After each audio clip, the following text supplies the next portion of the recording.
Imbitado ka po sa presinto, sir. Oh, bakit naman? Ayon sa investigasyon, dalawa daw po yung dumukot doon sa babae.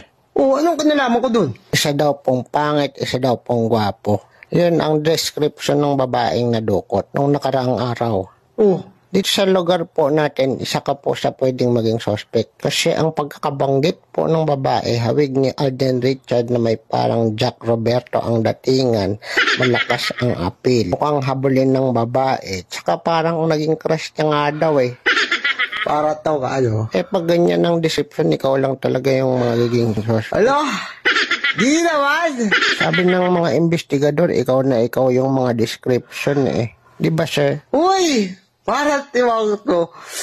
Ano ba, sino ba yung nag-imbestiga dyan? Yung appeal mo pa lang daw, tindig mo pang malakasan na. Uy! Masyado kayong... Totoo naman. Hindi naman basta... Parang lahat nga daw ng babae magpapakidnap sa'yo, magkukusa. Nakakainis kayo. Papayag ka ba? Ikaw pangit doon sa dalawang kumidnap. Siyempre, hindi ako yung pangit doon. So, ikaw nga yung pogi doon sa kumidnap kasi yung appeal mo pa lang eh. Hindi ba kayo nahihirapan, sir? Kakaasar to. Kasan yung pangit mong kasama na kumidnap din? Kaibigan ba yun? Nakadugdig yun sa amin, kaibigan ko. Pero pangit talaga yun. Sumama ka na sa amin sa presinto, pilingerong tipaklong.